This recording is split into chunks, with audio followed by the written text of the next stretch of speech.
சென்னையில் நடிகர் ரஜினிகாந்த் செய்தியாளர்களை சந்தித்தார். இது தொடர்பான கூடுதல் விவரங்களோடு இணைகிறார் எமது செய்தியாளர் பிரகாஷ். வணக்கம் பிரகாஷ், உங்களிடம் இருக்கும் தகவல்களை சொல்லுங்கள். தமிழ்நாடு சட்டப்பேரவை தேர்தல் முடிவுகளுக்கு பிறகு சூப்பர் ஸ்டார் ரஜினிகாந்த் அவர்கள் முன்னாள் முதலமைச்சர் திரு ஸ்டாலின் அவர்களை நேரில் சந்தித்து பேசினார். அதனைத் தொடர்ந்து பல்வேறு விமர்சனங்கள் வந்தது. குறிப்பாக திமுக ஆதரவோடு அதிமுக ஆட்சி அமைப்பதற்கான முயற்சிகள் திரு ரஜினி ஈடுபடுகிறார் என்று ஒரு விமர்சனங்கள் சமூக வலைதளங்கள்ல எழுதப்பட்டது.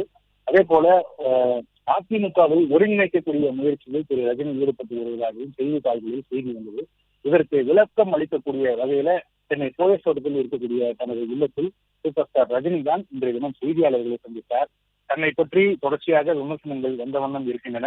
அந்த விமர்சனங்களுக்கு பதிலளிக்கவில்லை என்றால் அது உண்மையாகிவிடும். அதற்காகவே இந்த செய்தியாளர் சந்திப்பு என்று சொல்லிதான் அந்த செய்தியாளர் சந்திப்பை தொடர்ந்தார்.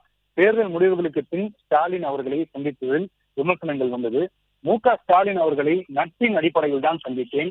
அரசியல் கடந்து கொள்கைகள் கடந்து தங்களுடைய நட்பு 35-40 வருடங்களாக இருந்து வருகிறது. அந்த நட்பின் அடிப்படையில் தான் திரு ஸ்டாலின் அவர்களை தான் சந்தித்ததாக திரு ரஜினி அவர்கள் விளக்கம் அளித்திருக்கிறார். விஜய் முதல்வராக கூடாது என நான் எப்போதும் நினைத்ததில்லை. அவர் மீது எனக்கு எந்த பொறாமையும் இல்லை. நான் பார்த்து வளர்ந்தவர் தான் திரு விஜய் அவர்கள் என்று இருக்கிறார். ஒருவேளை கமல் மீது எனக்கு பொறாமை ஏற்பட்டிருக்கலாம், ஆனால் அதுவும் இல்லை. விஜய் அவர்கள் இல்லை என்று திரு ரஜினி அவர்கள் செய்தியாளர் சந்திப்பின் போது அவர் தெரிவித்திருந்தார். முதலமைச்சராக விஜய் சிறப்பாக பணியாற்ற வேண்டும் என்று தன்னுடைய எதிர்பார்ப்பினை திரு அவர்கள் பதிவு செய்திருக்கிறார். குறிப்பாக ஒரு 2 வருடங்களுக்கு விஜய் அவர்களை விட்டுவிட வேண்டும், மக்கள் அவரை விட்டுவிட வேண்டும். மிகுந்த ஒரு எதிர்பார்ப்பு ஏற்படுத்தி இருக்கிறது திரு விஜய் மீது.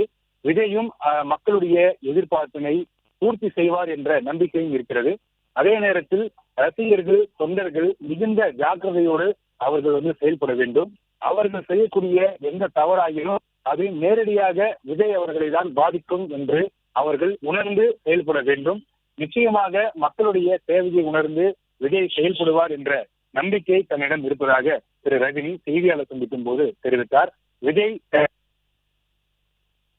என்டிஆர் என்ற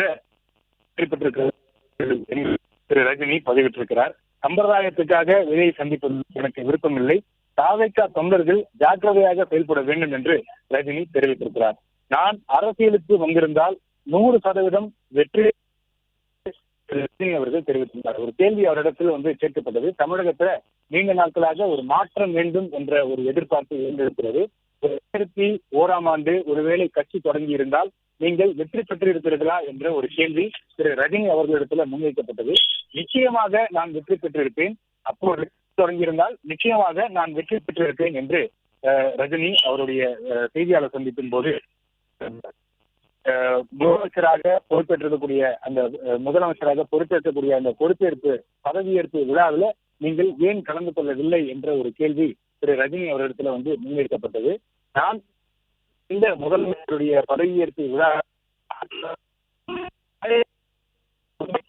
கூட அப்போது அரசியலில் சில கருத்துக்களை தெரிவித்திருந்த அந்த காலத்தில் கூட நான் திரு கருணாநிதி அவர்களுடைய பதவியேற்பு விழாவில் நான் கலந்து கொள்ளவில்லை. 15 நாட்களுக்கு பிறகு திரு கருணாநிதி அவர்களே எனக்கு தொலைபேசி மூலமாக அழைத்து நான் உங்களை சந்திக்க வேண்டும், நான் வரட்டுமா என்ற ஒரு கேள்வியை அவர் கேட்டபோது பிளே ஸ்டோர் மற்றும் ஆப் ஸ்டோரில் இருந்து பாலிமர் செயலியை QR கோடு மூலம் பதிவிறக்கம் செய்யுங்கள்.